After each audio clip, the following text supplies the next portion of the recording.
So Josh Scott's Midas touch has struck again, and he's literally turned the bad monkey into gold. He did a demo where he compared the Klon Centaur, which is unattainable and up to like $8,000 in price, and compared it against the cheap and inexpensive bad monkey. He made them sound indistinguishable. Has Josh just ended the pedal industry overnight? Let's get into it today.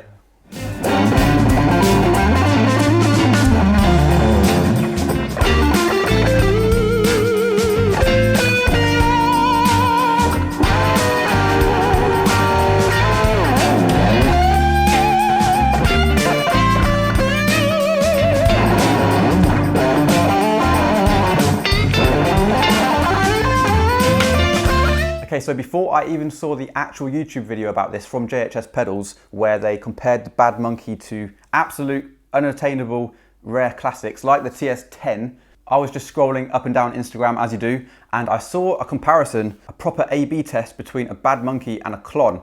Now at the time, Josh was using his switcher device to go between the two, and I was waiting for the next pedal to be switched on, and little did I know, if I looked close enough, they were actually switching between the two.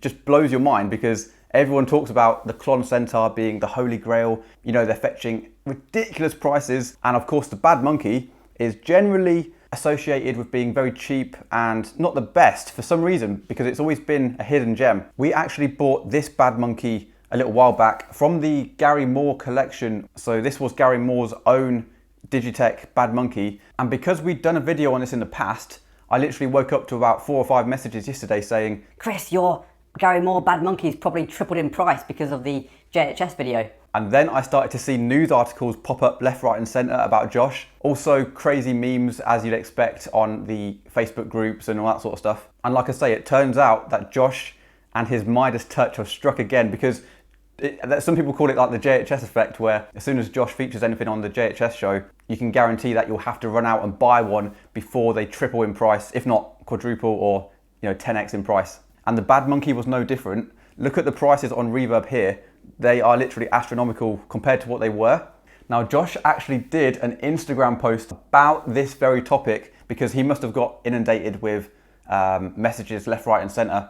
And the tone of the post is quite funny really, because Josh, I believe it was Josh that wrote it, he made some very valid points and stuff that we've been talking about for a little while in terms of the value of pedals. But let me just read this out because it's quite funny. To the people complaining that I raised the price on this pedal and now you can't buy one, I would like to remind you, you had 19 years, but you never cared.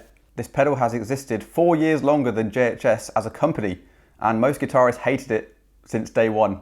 Now the next bit, just to summarise quickly, he was saying that they probably won't stay at this price for a while. They'll go up with this massive inflated price and then they'll probably come back down eventually.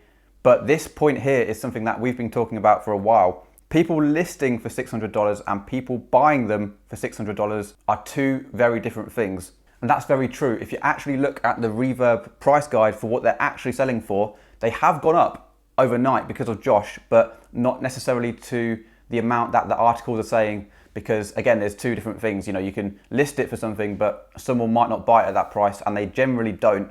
Now, this is probably the most important guitar pedal message you'll ever hear, and Josh has nailed it in this quick summary. He said, "Sit back, relax, and enjoy guitar with what you have. The point of this episode was to help you see what you have is enough." And that goes against our gearhead nature, because we always want the next best shiny thing. Everyone wants a Klon Centaur, they're nice and shiny, and it's John Mayer's used one, whatever. But Josh's sentiment there of enjoying what you have is definitely the best one you can have. By the way, there was one listed for multiple 6 figures on Reverb, and again, it's probably a joke, a bit like what Josh did once actually. He listed I think it was one of the first ever made Klons for about $500,000 or something. And to be fair, he said someone actually tried to buy it at that price or something. I don't know, man. It's just like this whole industry, I don't know what to think anymore. We've been pushing a similar narrative recently. We actually went on to Anderton's and did an episode with those guys, almost dispelling the myth behind the Tube Screamer, and that they pretty much all sound the same, whether you pay for a £30 mini reissue or the classic Tube Screamer TS10 that John May has used on his pedal board for years, and it's the holy grail Tube Screamer. But really, there's probably 5% difference, and it's important to know that. But there's nothing wrong with wanting to buy this stuff still. I mean, we have, and so has Josh. There's something about doing it that is very fun and fulfilling, and you do get that extra 5% in certain cases. But as Josh said, you should probably try and be happy with what you've got in the meantime until you acquire that next pedal that you want. We actually dropped a comment on JHS's original Bad Monkey versus Klon post, and we said something like, all guitar pedals sound the same, let alone, Tube Screamers and Klons and stuff. And so many people hearted that message and wrote to me about it. I was like, it was just a quick flippant comment, but there's obviously something there with it. Now, in a second, we're going to plug in this bad boy that was owned by Gary Moore. It should be the best Bad Monkey in the world.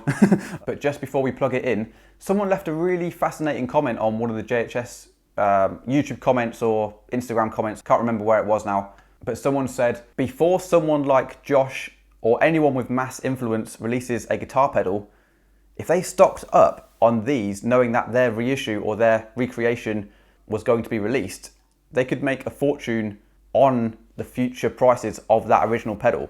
Yeah, I thought that was an interesting point, that. I mean, what's your guys' take on that? Is that unethical to do that? I mean, I suppose the person that's doing the recreation of the pedal still has to take the risk, and their launch might flop and actually not affect the prices of the originals. But yeah, it's been an interesting few days. Every time I go on Facebook or Instagram, I'm seeing this pedal being talked about now. But yeah, let us know what you think in a comment. Do you think these will retain their new values, or do you think they will return back to their original non-crazy price? So here's a jam track with this original Bad Monkey. We're actually using a backing track from our good mates over at Anderton's. So if you like that, check out the link in the description. Thank you so much for watching. If you like the video, please subscribe, and we'll catch you on the next one. Thanks a lot, and cheers.